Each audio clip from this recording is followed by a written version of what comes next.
Assalamualaikum warahmatullahi wabarakatuh.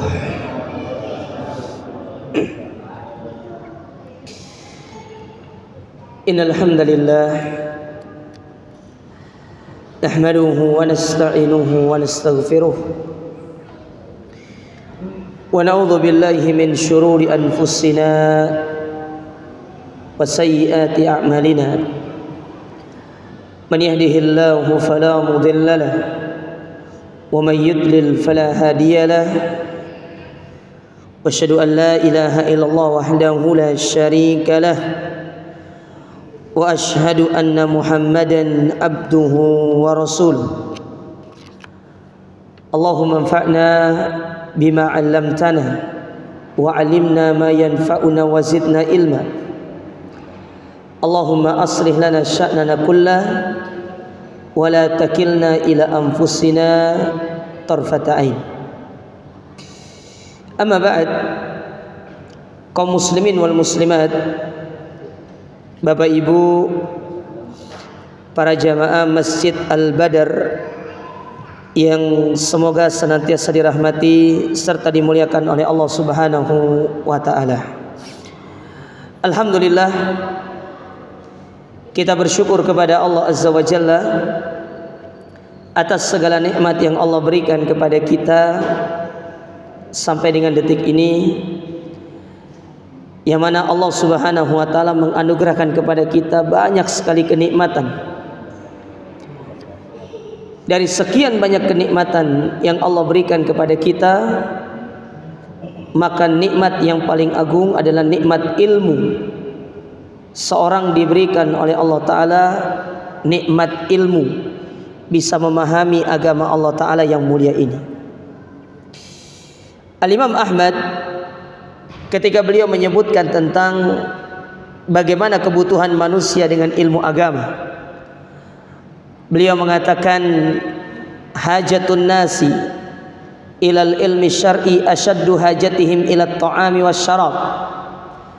Kebutuhan seorang manusia terhadap ilmu itu lebih besar daripada kebutuhan dia akan makan dan minum.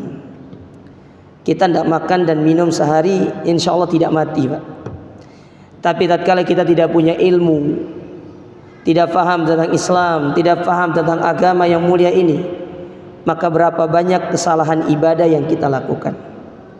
Karena ibadah yang kita kerjakan di atas muka bumi ini yang Allah perintahkan, itu harus didasari dengan ilmu.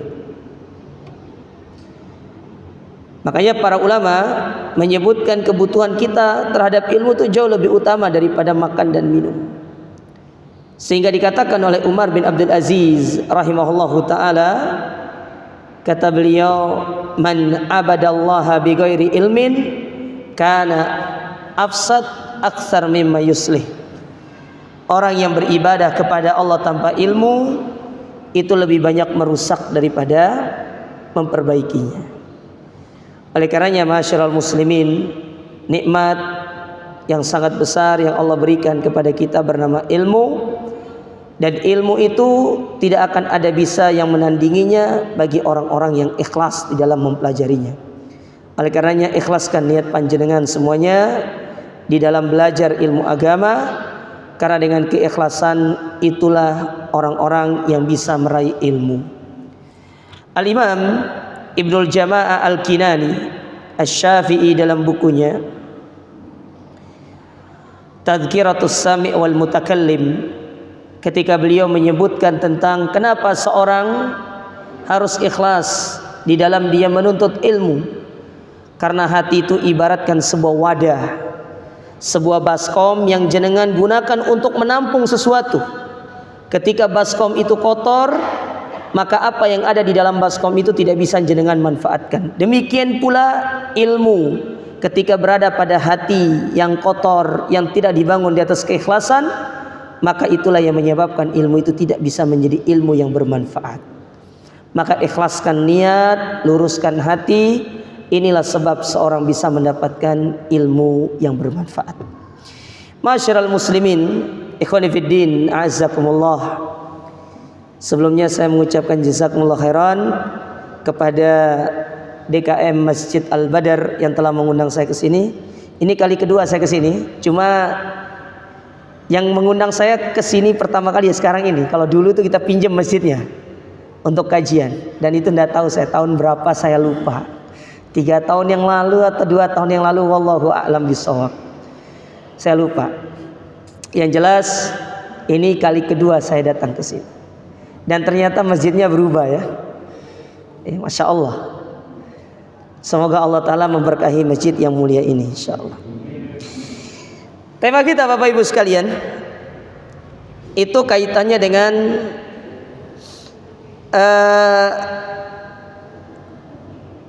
bagaimana kita bisa mengetahui apakah ibadah kita sudah diterima atau tidak. Selama ini kan kita husnudzon saja, bahwasanya ibadah yang kita lakukan ini sudah diterima oleh Allah Subhanahu wa taala. Allah Ta'ala memerintahkan kepada kita hidup di dunia ini dan menciptakan kita dengan tujuan yang sangat mulia, untuk beribadah. Tapi bukan berarti kemudian jenengan 24 jam di masjid ya, lalu kemudian jenengan tidak pergi bekerja mencari nafkah. Ini kurang tepat, karena banyak orang salah dalam mengartikan masalah ini. Dikira namanya beribadah itu berarti nggak usah bekerja, nggak usah cari nafkah. Padahal mencari nafkah itu sendiri bagian daripada ibadah kalau kita niatkan sebagai ibadah. Oleh karenanya Imam Syafi'i, beliau di dalam istilah beliau itu, beliau menyebutkan ada yang namanya ibadah mahdhah dan ada yang namanya ibadah ghairu mahdhah. Ada ibadah yang memang dia pure ibadah, bahwasanya perbuatan tersebut adalah ibadah yang Allah perintahkan. Dan ada perkara yang itu bukan ibadah, dia perkara-perkara duniawi, tetapi pelakunya dia berniat untuk bisa menjadikan perkara tersebut sebagai hal yang bernilai ibadah. Nah, itu disebut dengan istilah al-ibadatu ghairu mahdhah. Saya kasih contoh ya. Ibadah mahdhah itu seperti jenengan sholat, ini ibadah mahdhah namanya. Puasa itu ibadah mahdhah karena dalilnya jelas. Ada dalilnya, ada perintahnya dari Al-Qur'an, dari sunnah Nabi sallallahu alaihi wasallam. Sedangkan jenis yang kedua, ibadah ghairu mahdhah. Mana contohnya? Seperti seorang itu olahraga lari. Itu kebutuhan dunia. Jenengan lari, pergi running, lari sore, lari pagi, itu kebutuhan dunia. Mungkin karena berat badannya itu berlebihan, jadi dia pingin turunkan, jadi dia pergi berlari. Kalau jenengan niatnya berlari hanya untuk itu, maka sebatas itu yang jenengan dapatkan. Tapi kalau jenengan bermain di situ dengan niat yang benar, saya olahraga lari ini bukan sekedar menurunkan berat badan, tetapi saya bisa sehat, segar, bugar, supaya saya bisa semangat beribadah kepada Allah dan mendatangi rumah-rumah Allah untuk mendatangi sholat, maka lari jenengan dihitung sebagai ibadah. Permainan niat. Cuma terkadang banyak orang yang tidak pandai dalam bermain dalam masalah niat. Makan itu kebutuhan, Pak. Kebutuhan jasmani. Jenengan bayangkan kalau tidak makan. Tapi kalau jenengan makan dengan niat, makanan ini semoga menjadi tenaga supaya saya bisa tetap sehat dan semangat dalam beribadah, maka makan yang jenengan itu dihitung sebagai ibadah. Itu namanya ibadah ghairu mahdhah. Paham ibu-ibu? Halo ibu-ibu. Ya. Ojo rame sendiri ibu-ibu ya. Ya. Iki arisan dewe ibu-ibu ya. Nanti siapa yang kena kasih tahu saya ya. Nah, Allah perintahkan kita hidup di dunia ini untuk ibadah. Tetapi yang sering menjadi kesalahan kita itu hanya terfokus pada memperbanyak ibadah yang dilakukan, padahal bukan itu yang Allah tekankan kepada kita. Benar, kita diperintahkan untuk memperbanyak melakukan amal soleh, tapikah itu yang paling utama? Jawabannya bukan. Sekedar jumlah yang banyak, Allah Subhanahu wa taala tidak menekankan itu yang paling utama. Tetapi yang paling utama yang ditekankan oleh Allah Ta'ala kepada kita bukan dari sisi jumlah, bukan dari sisi kuantitas, tetapi yang Allah tekankan pertama kali kepada kita dari satu ibadah dari sisi kualitas. Oleh karenanya pernah disampaikan oleh seorang ulama yang bernama Wuhaib Ibnul Warad. Wuhaib Ibnul Warad. Ibu-ibu pernah dengar namanya? Enggak pernah? Siapa tahu tetangga jenengan? Namanya Wuhaib Ibnul Warad rahimahullahu taala. Perhatikan ucapan beliau ini. Beliau mengucapkan perkataan ini setelah melakukan penelitian, melihat masyarakat yang ada di sekitarnya. Kata beliau, la yakunnu hammu ahadikum fi kasratil amal. Jangan sampai kalian itu hanya sebatas berlomba-lomba memperbanyak amal, memperbanyak sholat sunnah, memperbanyak puasa sunnah, memperbanyak sedekah sunnah. Bukan hanya itu yang Allah perintahkan kepada kita. Walakin akan tetapi liyakun hammuhu fi ihkamihi wa tahsinihi. Tetapi yang paling utama, bagaimana ibadah yang jenengan lakukan itu berkualitas atau tidak. Punya kualitas atau tidak? Ya. Diterima atau tidak? Apakah yang kita lakukan selama ini sudah diterima sama Allah atau tidak? Karena ibadah yang diterima itu adalah ibadah yang berkualitas, bukan jumlah, tetapi yang berkualitas, yang memenuhi kualifikasi, yang memenuhi syarat. Dan itu kita akan sebutkan di sini. Bagaimana jenengan bisa mengetahui atau bagaimana jenengan bisa mengupayakan agar ibadah yang jenengan lakukan itu diterima oleh Allah Ta'ala. Biar apa yang kita lakukan di dunia ini tidak masuk ke dalam firman Allah Ta'ala dalam surat Al-Ghasyiyah, amilatun nasibah tasla naran hamiyah. Capek beribadah, lelah ibadah, namun ternyata di hari kiamat justru dimasukkan ke dalam api neraka. Ada nggak seperti itu? Banyak. Jadi bukan banyak tetapi banyak. Itu beda Pak Bu. Antara banyak dengan banyak itu beda. Kayak akeh dengan wakeh itu beda Pak. Ya, penekanannya beda. Jadi banyak. Ada orang di dunia ini dia ibadah dengan lelah, dengan capek, tahu-taunya sampai hari kiamat tepok jidat. Aduh, nyesal aku di dunia. Apa sebabnya? Salah satunya itu tidak memperhatikan kualitas di dalam dia beribadah. Makanya kemudian coba lihat, diberikan contoh oleh Wuhaib Ibnul Warad. Kata beliau, fa innal abda qad yusalli wa huwa ya'sillah fi salati. Karena ada orang itu dia lagi sholat, tetapi di dalam dia sholat dia bisa bermaksiat kepada Allah. Loh, gimana caranya orang sholat bisa bermaksiat Ustaz? Ketika dia sholat, ternyata dia sholat niatnya untuk riya kepada manusia. Hadar riya, maksiat kepada Allah. Nggak ada orang takbirnya biasa, Allahu Akbar. Datang calon mertua, Allahu Akbar, Bismillahirrahmanirrahim. Calon mertua pergi, ada sholatnya biasa-biasa. Hati-hati. Ini bahaya seperti ini. Sering terjadi dalam diri kita. Karena ingat, syaitan itu menggoda manusia bukan setahun, 2 tahun, 3 tahun. Tapi syaitan menggoda manusia sejak zaman manusia pertama Nabi Adam sampai detik ini. Sudah berapa tahun? Ada yang bisa jawab? Berapa tahun syaitan sudah menggoda manusia? Kalau bisa jawab, saya kasih hadiah umroh gratis. Tapi berangkatnya bayar sendiri-sendiri. Sama saja Ustaz. Saya minum dulu jamaah ya. Bismillah. Biar semangat kita. Belum adzan? Belum. Masih lama.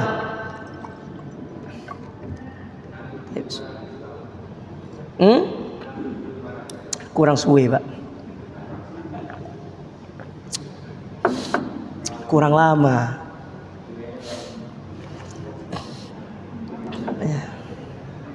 Baik, kita lanjutkan. Nah, syaitan itu iblis ya, dan syaitan dengan bala tentaranya ketika datang kepada Adam, dia tidak ngomong sama Adam itu, Adam aku akan goda kamu, enggak. Tapi dia bilang kepada Adam, wa inni lakum malaminan nasihin. Hei Adam, aku datang ke sini untuk memberikan nasihat kepada kalian. Tuh bahasanya nasihat. Jangan loh Pak. tahu-taunya wejangan ini justru menjadikan dia keluar dari surga.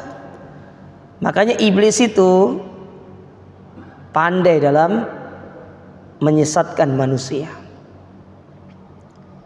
Jadi intinya kita itu dianjurkan untuk memperbaiki ibadah, berupaya untuk memperhatikan kualitas ibadah. Oleh karenanya coba perhatikan doa yang sering panjenengan baca ketika zikir habis sholat 5 kali minimal. Dan memang 5 kali, tidak boleh lebih. Minimal ya, karena bisa dibaca di luar itu pun bisa. Tapi ketika sholat kan 5 kali, karena jenengan sholat 5 kali.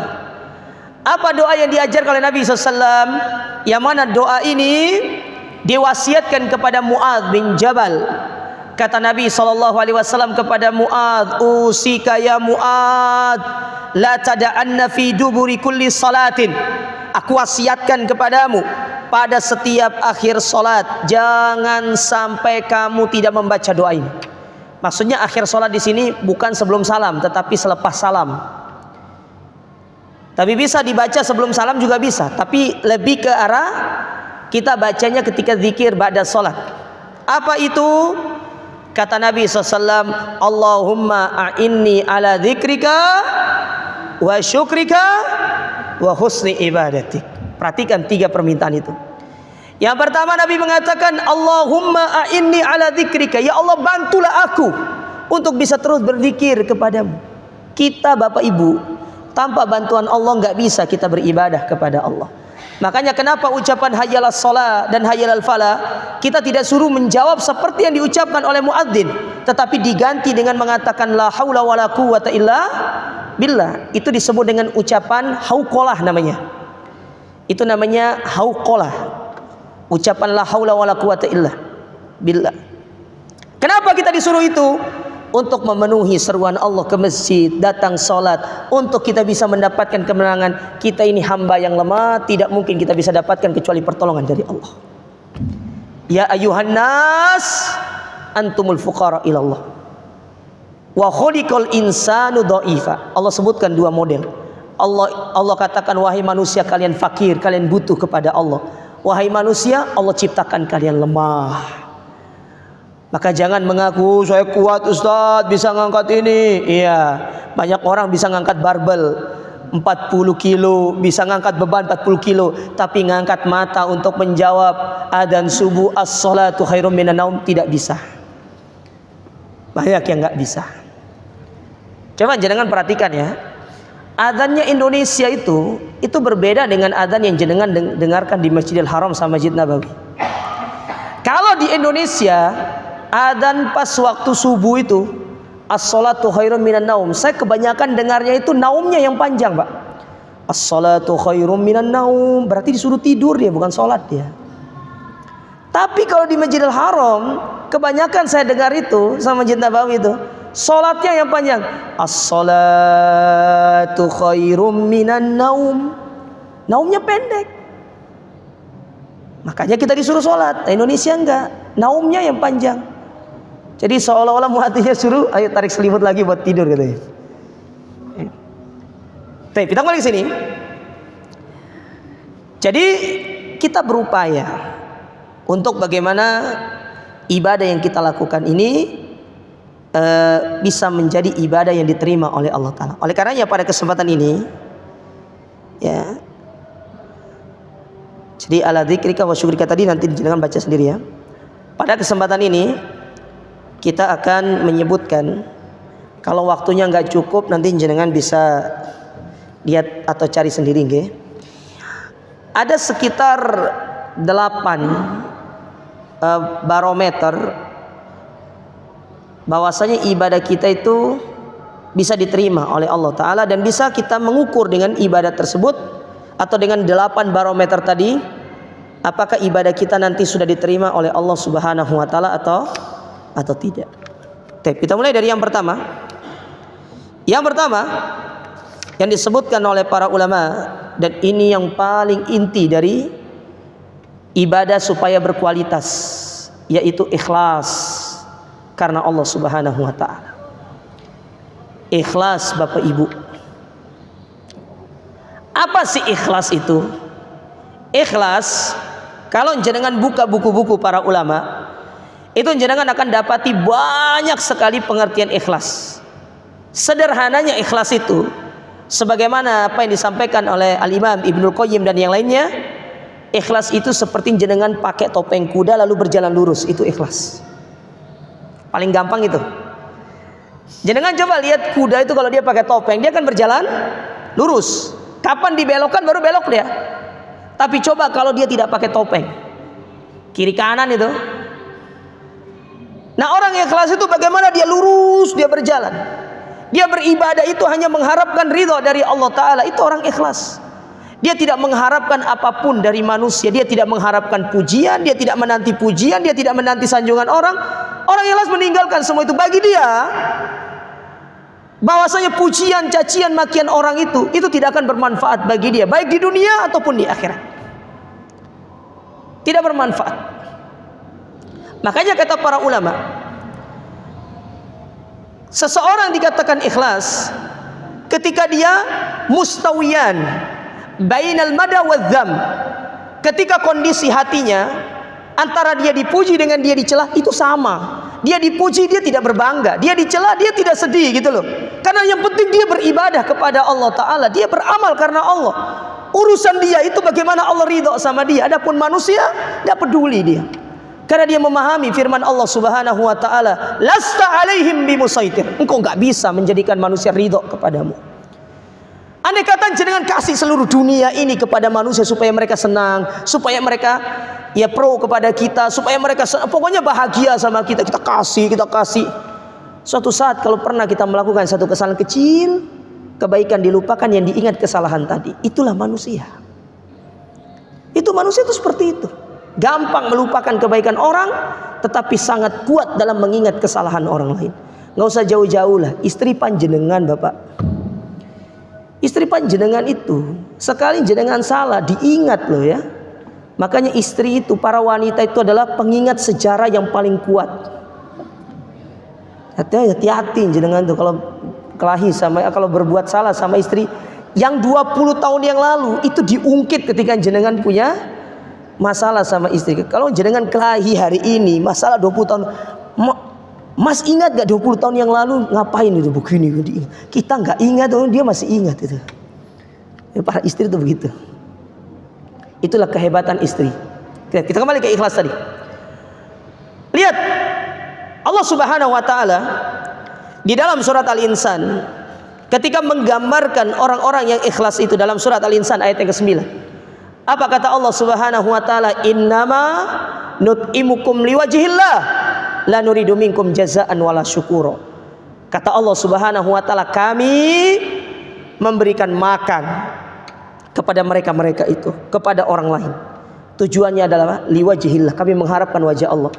Kami nggak butuh terima kasih dari mereka. Mereka mau terima kasih, mereka mau mengucapkan matur suwun, syukron, jazakallah khair. Itu urusan mereka. Urusan kita, kita kasih, kita lupakan pemberian kita. Yang penting Allah Subhanahu wa Ta'ala mengingat apa yang kita lakukan, dan tidak perlu khawatir. Panjenengan tidak perlu khawatir. Setiap kebaikan yang jenengan lakukan, sekecil apapun, tidak ada orang yang melihat, tidak akan pernah diingkari sedikit pun oleh Allah Ta'ala. Allah berfirman dalam surat Al-Anbiya, kata Allah Subhanahu wa Ta'ala, faman ya'mal minas salihat wa huwa mu'min, dan barang siapa yang beramal amal kebaikan, amal soleh, dia seorang yang beriman, fala kufrana lisaihi, tidak akan ada orang yang mengingkari kebaikan yang pernah dia lakukan itu. Wa huwa lisaihi, ya, wa innalahu katibun, dan setiap kebaikan yang dia lakukan ada tukang catat, ada malaikat kiri dan kanan yang mencatatnya. Jadi tidak usah khawatir jenengan. Kadang-kadang kita itu ya khawatir, nggak ada yang tahu kebaikan kita. Akhirnya yang kita lakukan itu adalah lawan dari ikhlas itu, ria. Karena nggak puas, nggak gimana gitu ya, kayak nggak marem, nggak mancep gitu kalau ibadah nggak diperlihatkan kepada orang. Akhirnya mulailah kita share A, share B, share C, ya begini. Subhanallah, itu pintu syaitan menjadikan kita ria. Itu pintu syaitan menjadikan akhirnya amal ibadah kita itu tidak diterima oleh Allah Ta'ala. Ibadah itu Bapak Ibu ya, itu ada dua.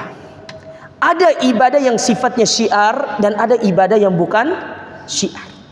Kalau itu ibadah yang sifatnya syiar, jenengan silakan untuk menampakkan. Mana contohnya sholat ke masjid, ya, datang sholat ke masjid, itu syiar. Jadi kalau tetangga tanya, Pakmu misalkan mau kemana? Mau ke masjid, ayo. Nggak perlu kemudian nanti ditanya mau kemana Pakmu, kepo lu jadi orang gitu kan. Nggak perlu ngomong gitu, itu syiar, sampaikan, ya. Itu syiar. Nuntut ilmu itu syiar.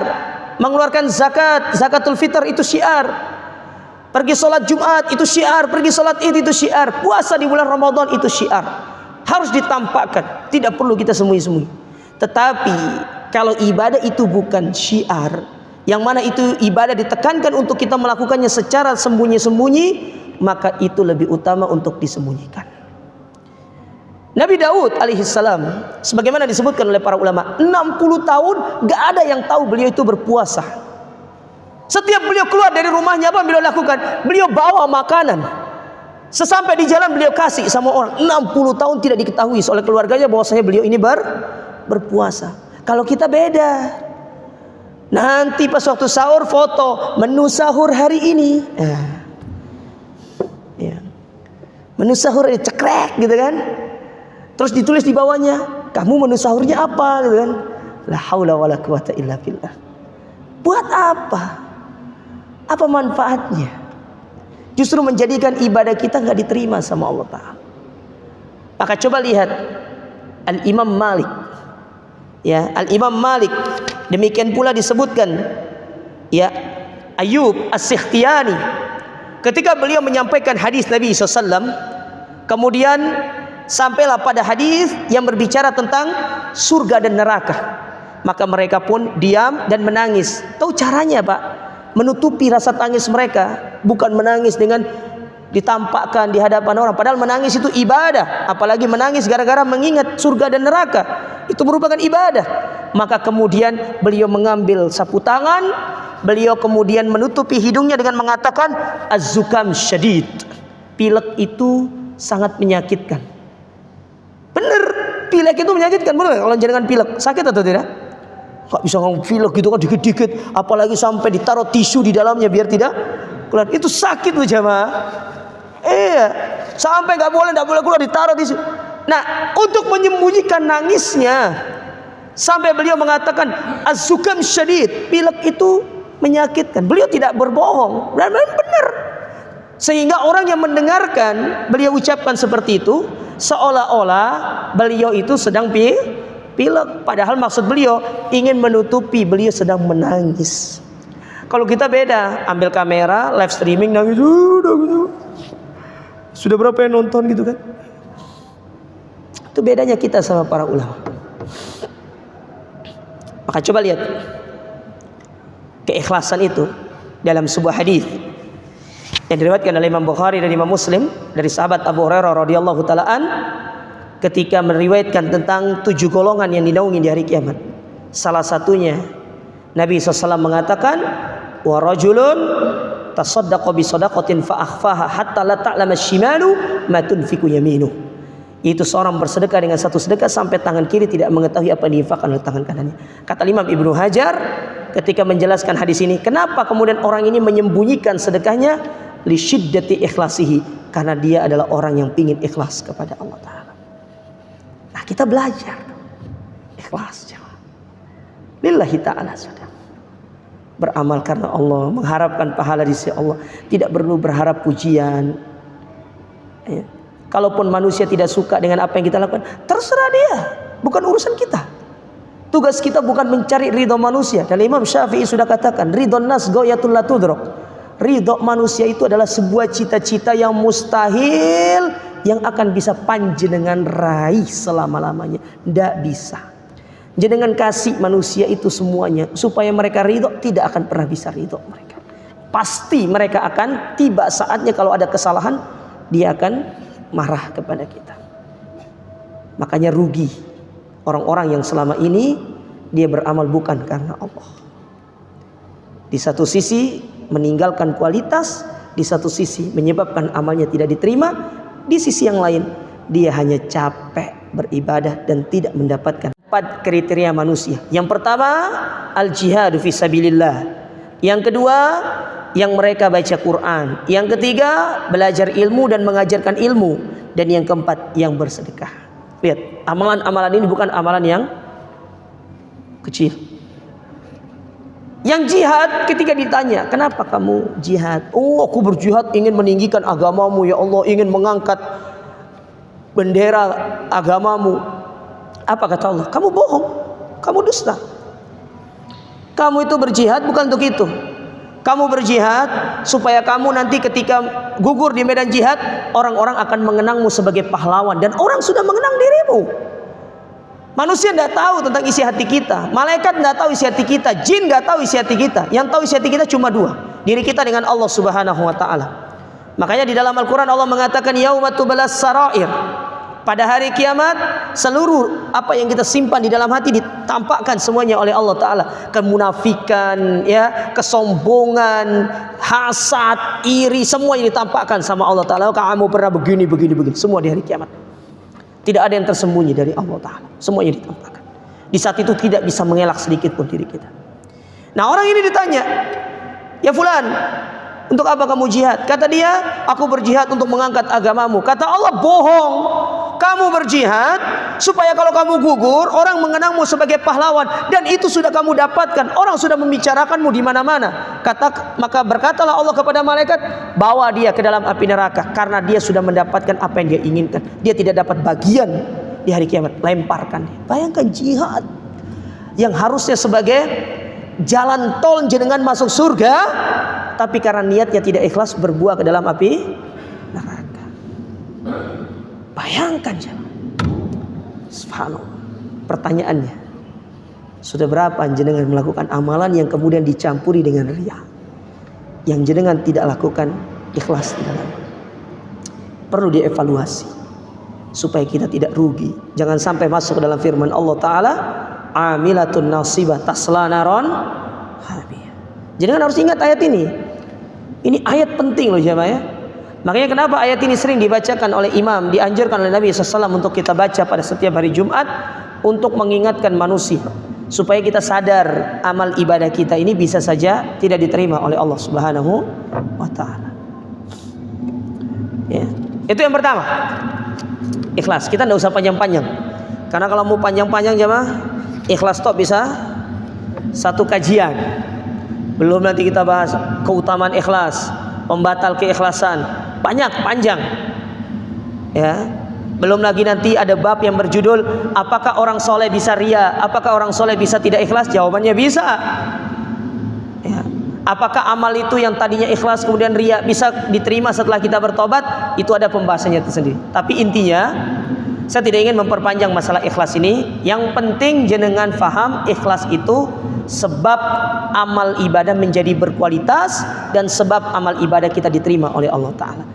Dan ikhlas itu di dalam, jadi jenengan tidak boleh bilang saya ikhlas ke Ustadz. Nah, ngomong ikhlas itu tidak benar itu, karena ikhlas itu tidak perlu diucapkan. Dan jangan memaksa orang untuk mengucapkan ikhlas. Kamu ikhlas nggak? Nggih. Kamu ikhlas nggak? Nggih. Sing bener. Kamu nggak usah paksa orang. Jadi kalau minta sesuatu, minta, Mbak minta nggih? Oh monggo. Nggak perlu tanya lagi, ikhlas nggih? Nggak perlu. Yang tadinya ikhlas gara-gara jangan tanya ikhlas atau tidak, jadi nggak ikhlas dia. Jadi nggak perlu ditanya. Ikhlas itu nggak perlu diungkapkan, tidak perlu dikasihkan pernyataan, karena dia ibadah hati. Yang kedua, sebab ibadah kita bisa berkualitas, dan sebab ibadah kita bisa diterima, dan sebab ibadah kita menjadi ibadah terbaik di sisi Allah adalah dengan kita mengikuti apa yang menjadi sunnah Nabi Sallallahu Alaihi Wasallam.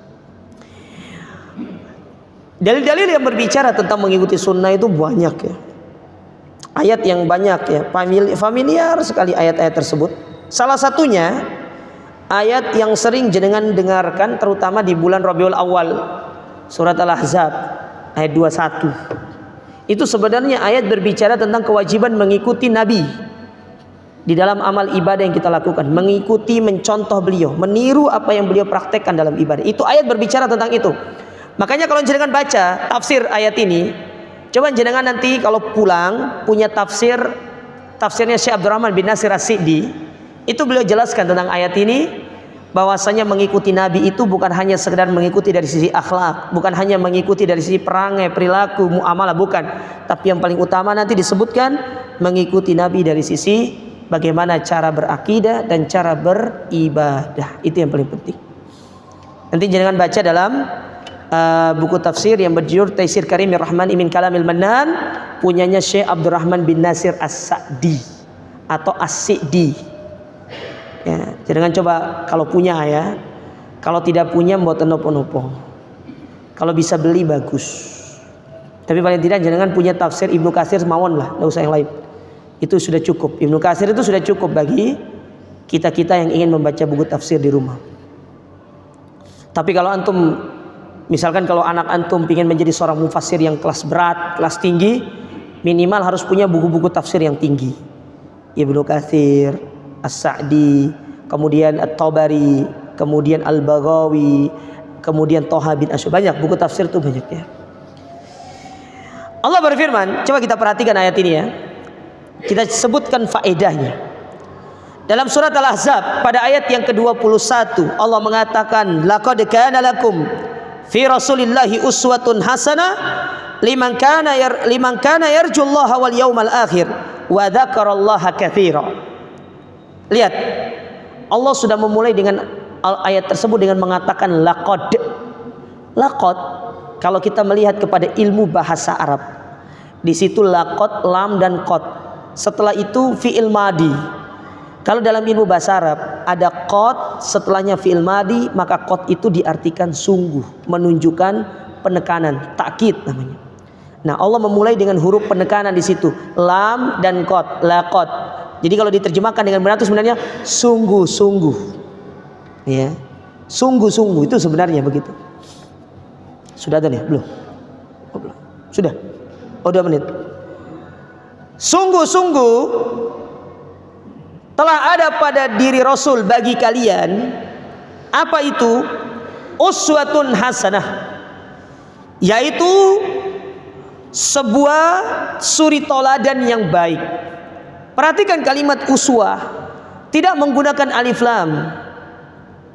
Tidak menggunakan alif lam, tetapi Allah Ta'ala menggunakan kalimat itu dengan bentuk nakirah. Nakirah itu pakai tanwin di belakangnya, uswatun. Kalau ada alif lamnya kan al-uswatu nanti namanya. Tapi di sini Allah menggunakan uswatun. Apa sih manfaatnya, Ustadz? Kata para ulama tafsir dan para ulama lughah, ketika kalimat tersebut tidak menggunakan alif lam, berarti menunjukkan kalimat itu umum. Berarti Nabi itu bukan hanya suri toladan dalam satu model, tetapi Nabi itu suri toladan dalam segala sisi. Cari pemimpin yang baik, Nabi tempatnya. Cari suami yang baik, Nabi tempatnya. Cari seorang pedagang yang baik, Nabi tempatnya. Cari seorang guru yang baik, Nabi tempatnya. Cari dai yang terbaik, Nabi tempatnya. Cari ahli ibadah yang baik, Nabi tempatnya. Ada di antara kita yang pernah sholat seperti Nabi sampai kakinya bengkak? Belum ada. Imam baru baca juz 29 sudah banyak yang batuk di belakang. Katanya. Apalagi bulan Ramadan. Ya, ayo suwe nih imam iki gitu. Itu es teler di rumah mencair. Ada nih? Belum? Oh, 36. Baik. Jadi Nabi SAW itu tauladan dalam segala hal, bukan hanya dalam satu sisi, tapi dalam segala aspek. Jangan cari apapun Nabi tempatnya. Jadi intinya beribadah itu harus mengikuti apa yang dicontohkan oleh Nabi SAW. Saya sebutkan satu kisah. Pernah satu ketika Sa'id ibn Musayyib atau Musayyab, ada yang mengatakan Musayyab, ada yang mengatakan Musayyid. Pernah satu ketika beliau masuk ke dalam masjid dan mendapati ada seorang yang sedang sholat qabliyah subuh lebih dari 2 rakaat.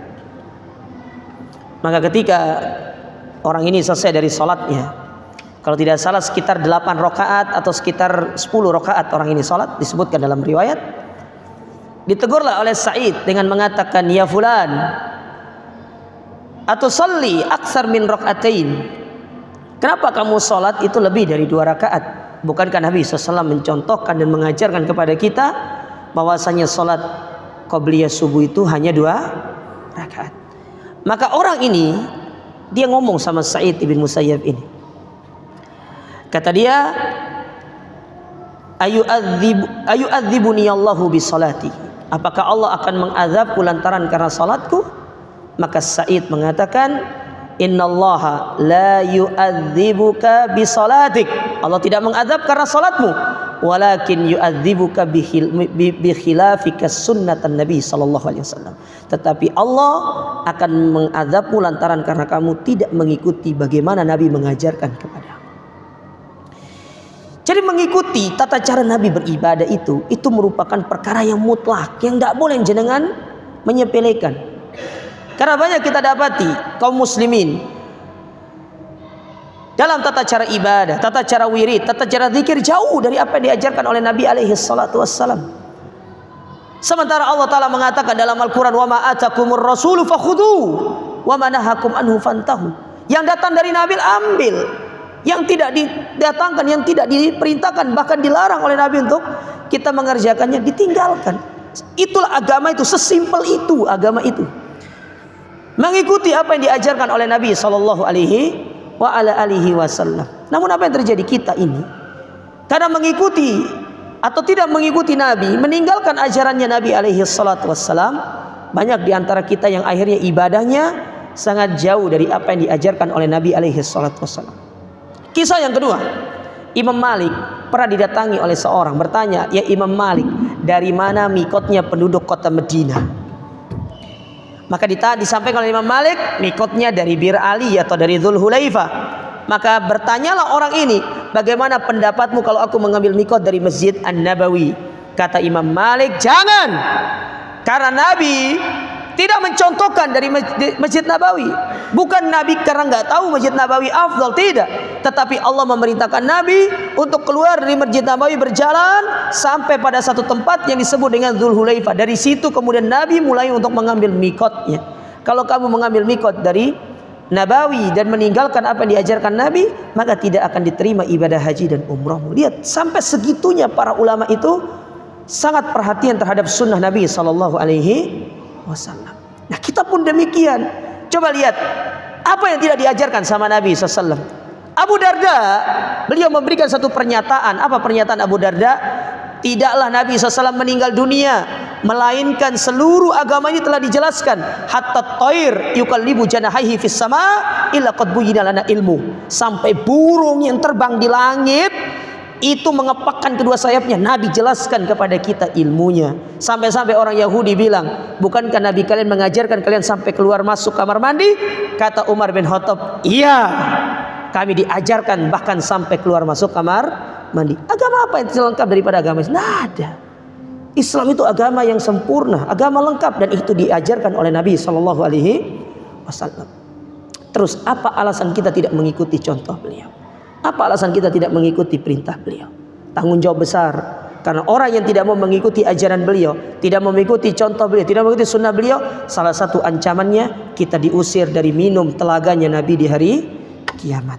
Dan orang butuh pada minum pada hari tersebut di saat panas yang menceklik, di saat kehausan yang luar biasa, keringat masuk ke dalam kerongkongan. Hanya orang-orang yang minum dari telaga Nabi yang tidak akan pernah merasakan kehausan pada hari kiamat.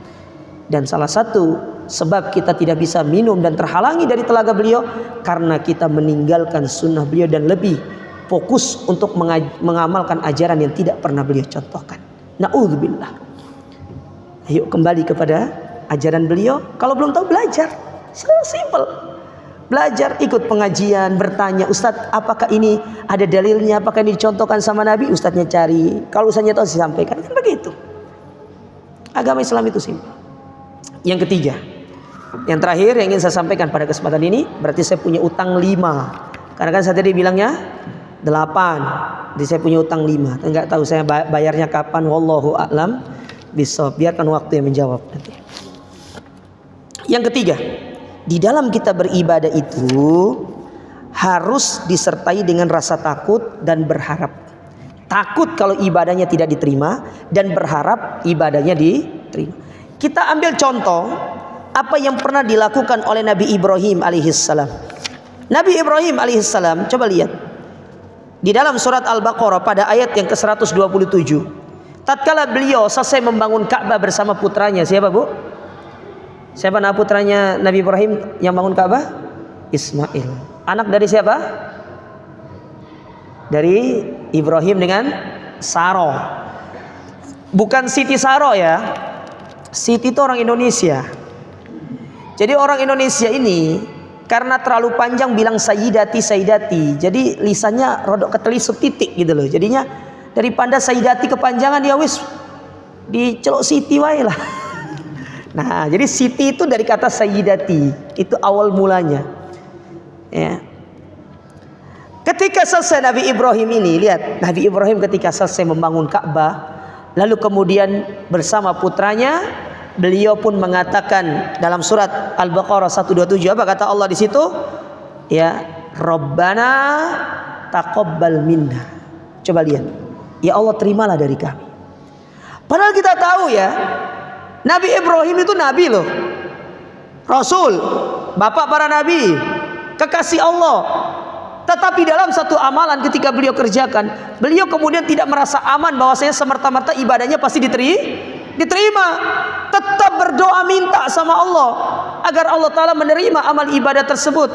Berharap agar Allah memberikan pahala, dan beliau khawatir kalau ibadah itu menjadi ibadah yang sia-sia. Makanya beliau mengatakan Rabbana taqabbal minna. Maka disebutkan oleh Imam Ibnu Katsir dalam tafsirnya, membawakan penafsiran dari Wuhaib ibnul Warad. Perhatikan perkataan Wuhaib bin Warad ini.